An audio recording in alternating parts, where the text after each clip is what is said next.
someone who wasn't getting over you. When I move to the side, when I move, call you mine, and I know what you're feeling. I'ma take you for a ride, let me take it off your mind, cause you know it's. Assalamualaikum warahmatullahi wabarakatuh. Selamat pagi dan salam sejahtera bagi kita semua. Pertama-tama terima kasih kepada tim pro dan tim kontra yang telah hadir pada kesempatan debat kali ini. Dan perkenalkan, saya Nigusti Ayu Putu Deva Sasti Kirana selaku moderator. Dan kepada tim pro, silahkan memperkenalkan diri. Perkenalkan, nama saya Angelina Signorita Viani. Perkenalkan, nama saya Amara Oredita Karina Putri. Perkenalkan, nama saya Fariza Alirahana. Baik, terima kasih kepada tim pro. Lalu selanjutnya silakan kepada tim kontra untuk memperkenalkan diri. Perkenalkan, nama saya Raja Dansyah Subion. Perkenalkan, nama saya Reksa Glenn Sentana. Perkenalkan, nama saya Samuel Alvar Salatas. Baik, terima kasih kepada tim kontra. Lalu, mosi yang akan kita bawakan pada debat kali ini adalah pelarangan membawa kendaraan pribadi ke sekolah bagi siswa. Sekarang saya akan menyampaikan peraturan pada debat kali ini. Setiap pembicara akan diberikan waktu sebanyak 2 menit untuk berbicara ataupun menyampaikan pendapat dan argumennya. Jika waktu sudah habis, maka akan ditandai dengan bel atau alarm yang berbunyi. Maka pembicara diharuskan untuk berhenti berbicara. Apakah dapat dipahami? Baik, langsung saja. Baiklah, saya sangat setuju dengan pendapat Saudari Deva tentang mosi tadi, karena saya beranggapan bahwa anak-anak sekolah ini sangat tidak beraturan sekali kalau membawa motor, apalagi sangat tidak stabil dalam mengondisikan emosinya. Maka dari itu, saya menyarankan agar tidak membawa motor ke sekolah, karena akan menyebabkan dampak yang sangat buruk bagi anak-anak, remaja, orang tua, dan pengendara yang membawa kendaraan lainnya. Dampak-dampaknya itu adalah seperti bolos sekolah. Nah, dengan misalkan anak-anak ini bolos sekolah, misalkan mereka gabut, mereka bisa saja membawa motor itu secara ugal-ugalan, dan bisa saja mereka kena tilang karena tidak memakai SIM, tidak memakai helm, tidak memakai spion yang lengkap, kemudian tidak membawa surat-surat yang lengkap seperti SIM, STNK, dan lain-lain karena masih di bawah umur. Kemudian mereka pasti akan suka marah-marah dan emosi tidak jelas kepada pengguna lainnya. Dan terjadilah kecelakaan lalu lintas yang membuat para pengendara lain akan merasa resah akan kelakuan yang mereka buat tersebut.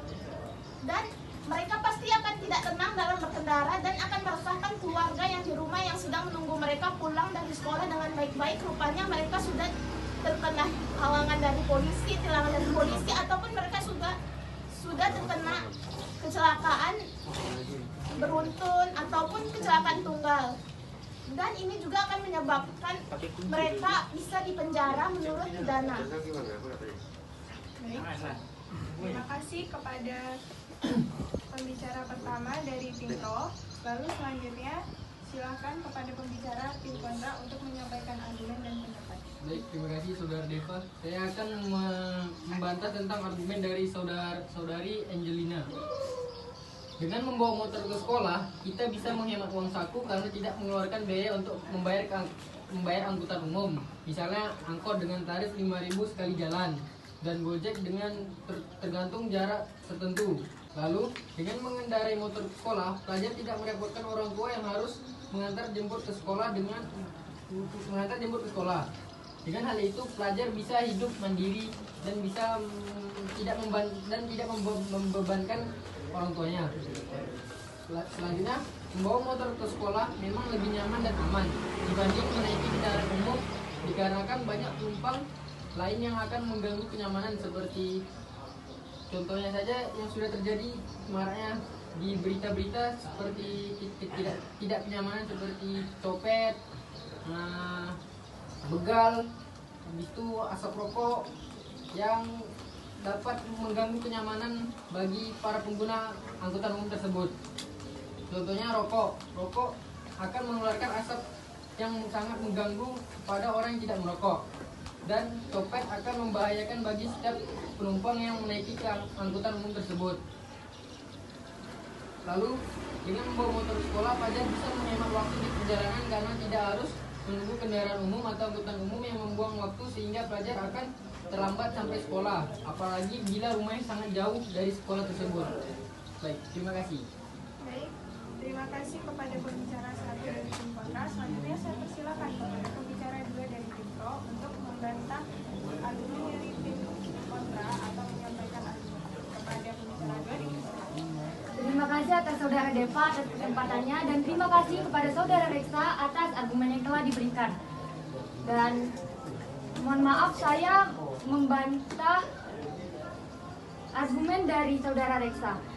Berdasarkan penjelasan dari rekan saya sebelumnya, dampak-dampak yang dapat terjadi apabila pelajar membawa kendaraan ke sekolah, yaitu yang pertama adalah kecelakaan. Kecelakaan pada kalangan pelajar dikarenakan rasa takut dan was-was pelajar pada saat membawa kendaraannya.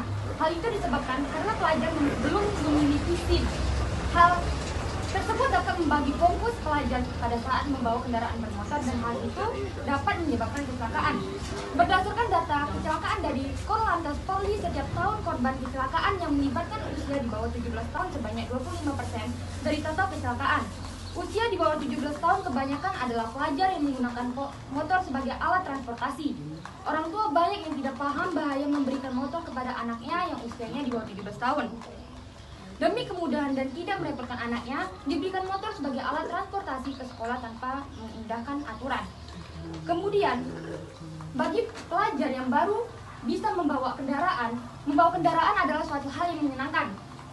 Hal tersebut dapat menurunkan konsentrasi pelajar pada saat pembelajaran. Kemudian yang ketiga, karena terlalu sering membawa motor, pelajar mungkin merasa bosan dan ingin mencari hal-hal baru yang lebih menyenangkan. Salah satunya yaitu mendirikan geng motor. Mendirikan geng motor itu sangat memberi dampak negatif kepada pelajar dan juga masyarakat sekitar. Baik, terima kasih kepada pembicara 2 dari tim pro. Selanjutnya saya persilakan kepada pembicara kedua dari tim kontra untuk menyanggah argumen dari tim pro atau memberikan pendapatnya. Dipersilakan. Terima kasih kepada saudara Amara. Saya akan membantah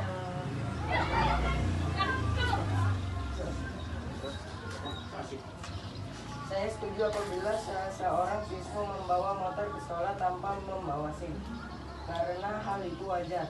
Karena anak sekolah itu dominan masih di bawah umur dan jika mereka ingin berangkat ke sekolah membawa motor itu ke sekolah, siswa dapat menghindari sisi negatif dari angkutan umum, yaitu apabila siswa menaiki angkutan umum tersebut ke sekolah, itu pasti angkot itu terkadang tidak layak untuk ditumpangi dan seperti bau angkot atau bau keringat, dan terkadang siswa juga tidak mendapatkan tempat duduk yang layak. Jadi siswa menaiki angkot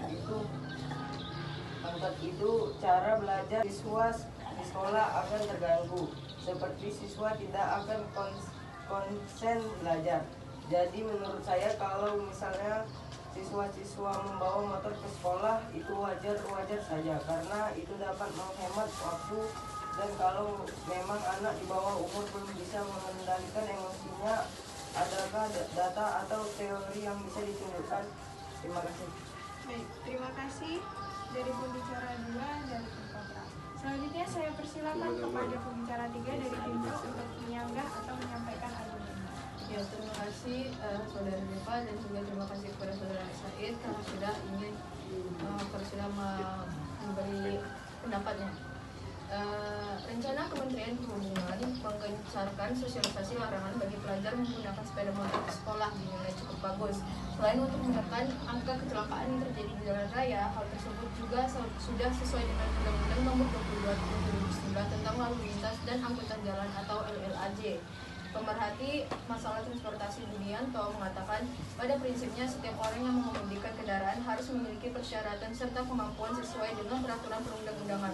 Definisi pengemudi adalah setiap orang yang mengemudikan kendaraan dan telah memiliki surat izin mengemudi atau SIM, kata Budianto kepada Kompas.com Selasa 24 November 2020. Mantan Kasubdit Gakum di Telantas Polda Metro Jaya ini juga mengatakan bahwasannya SIM merupakan syarat bagi setiap orang ketika mengemudikan kendaraan sesuai dengan golongannya. Dan salah satu persyaratan untuk permohonan mendapatkan SIM adalah minimal berusia 17 tahun. Sementara para pelajar banyak yang berusia di bawah 17 tahun sehingga belum memiliki SIM, ucapnya. Budi juga mengatakan sesuai pasal 81 ayat 1 dalam Undang-Undang Nomor 22 Tahun 2009 tentang LLAJ dijelaskan bahwa untuk mendapatkan SIM sebagaimana dimaksud pada pasal 77, setiap orang harus memenuhi persyaratan usia, administratif, kesehatan, dan lulus ujian. Sementara dalam ayat 2 di pasal yang sama dijelaskan mengenai syarat usia ditentukan paling rendah 17 tahun untuk SMA, untuk SIM A dan SIM C dan SIM D. Sementara para pelajar yang belum memiliki SIM dari aspek hukumnya dilarang mengemudikan kendaraan bermotor karena akan membahayakan keselamatan diri sendiri maupun orang lain di jalan, tuturnya. SIM juga sebagai bukti legitimasi kemampuan seseorang untuk dapat mengemudikan kendaraan sesuai dengan golongannya.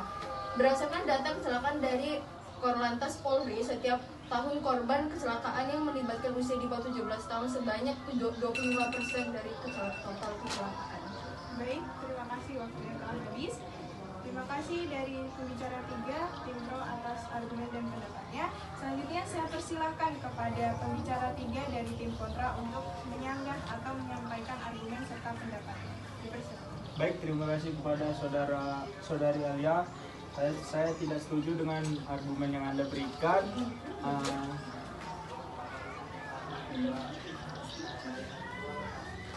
Saya tidak setuju.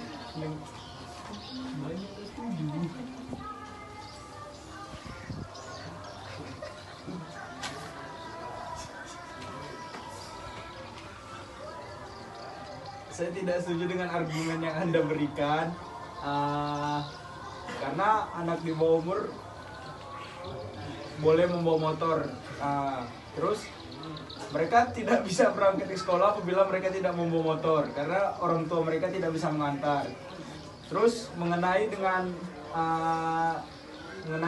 angkutan umum, seperti yang teman saya sudah katakan, banyak sekali angkutan umum yang memberikan dampak negatif kepada para siswa yang ingin berangkat sekolah, contohnya copet, asap rokok, preman di jalan, dan kadang angkutan umum juga tidak bisa kita percaya juga karena banyak angkutan umum yang tidak layak digunakan dalam standar yang sudah diberikan pemerintah. Contohnya banyak angkutan umum yang tidak ada kelengkapan aslinya, bannya tidak ori, banyak yang olinya tidak bagus. Nah, seperti itu dapat membahayakan para siswa yang ingin berangkat sekolah. Lalu kepada para supir angkutan umum, supirnya banyak yang menggunakan SIM tembak. Banyak sekali angkutan umum menggunakan SIM tembak. Contohnya mereka ugal-ugalan di jalan, seperti itu. Jadi menurut saya membawa motor sekolah itu sah-sah saja karena mereka ingin berangkat sekolah. Baik, waktunya telah habis. Terima kasih atas sanggahan dan argumen serta pendapat. Lalu kemudian saya persilakan kepada kedua tim untuk menyampaikan kesimpulan dari argumen yang telah didapat. Kita mulai dari Tim Pro, dipersilakan. Kalau menurut saya sendiri, saya dari kesimpulannya